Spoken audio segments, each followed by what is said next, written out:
Dear friends, today I am again talking about Chamatkar Chintamani.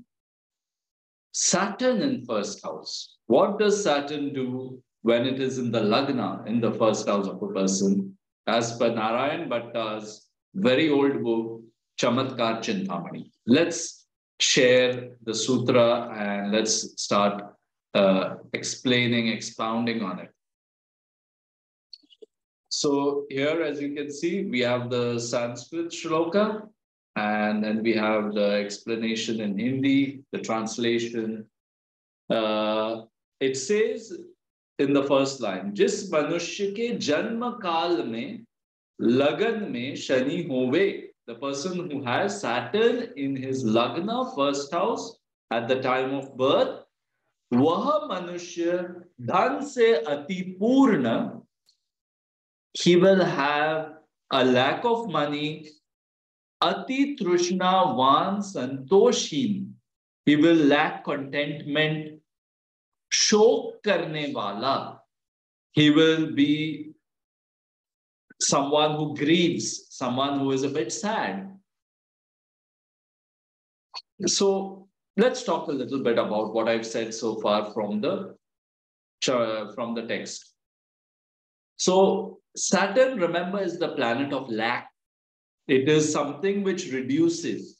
Saturn is also the slowest planet. So it has this influence of sort of reducing, slowing down things.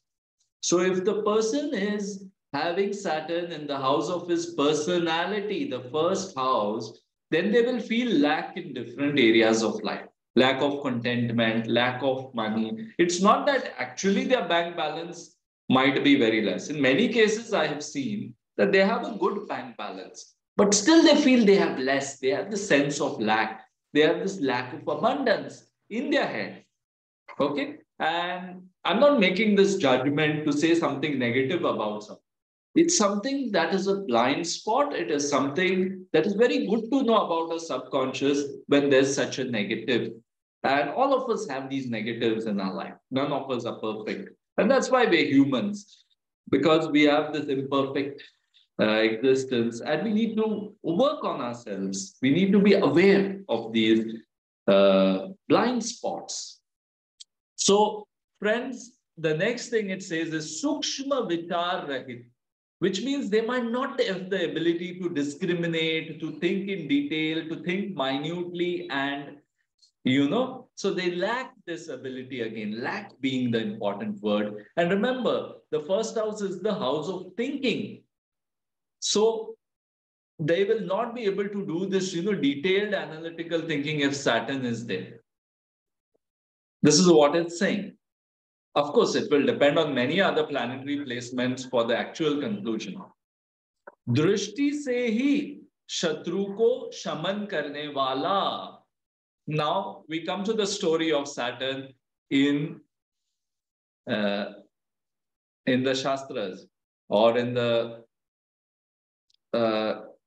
ancient stories, mythological stories as we call them. Saturn, Shani, Saturn is the one who cast his gaze on Lord Shiva's son Ganesha, and Ganesha lost his head.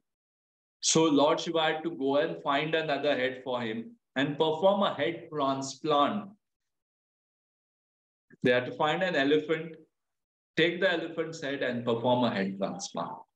So this line says, Drushti se hi shatru ko shaman karne wala, which means the person's gaze itself will destroy the enemy, because it is the gaze of Saturn going on to the seventh house, the other people.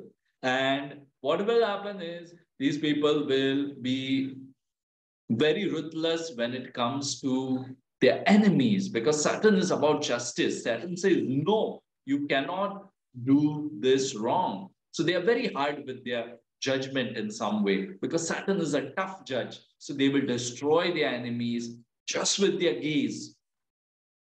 Adhi tata vyadhi se vyatit.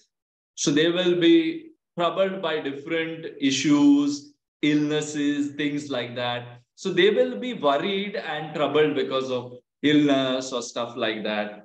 तथा दूसरे की डाह में स्वयं पीड़ित होता है, which means jealousy towards others makes them troubled, gives them trouble because they are jealous of others. And Saturn, remember, if you read the stories of Saturn in the mythological texts, he was quite jealous of his brothers and sisters and things like that.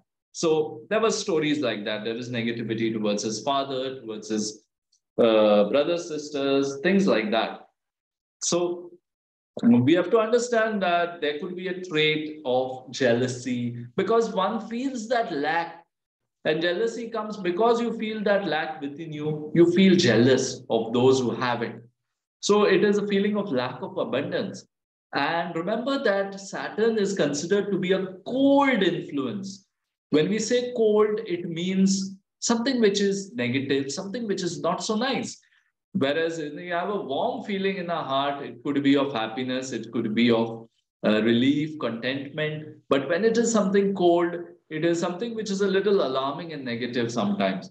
So Saturn's influence can do these things. And we have to understand that this is not a judgment about these people. It's just that we can use this as a tool for our self-development. You are not meant to share your astrological charts with the whole world. You have to use that knowledge if you have the knowledge, or use the help of an expert and do that self-analysis, do that, what do you call it, troubleshooting of your own self. Okay, so now coming to the case studies, which I have thousands of clients, case studies that I have. Overall, I'm seeing that the people who have Saturn in first house, some of them are my good friends, that they have this pessimistic approach, especially when it comes to relationships.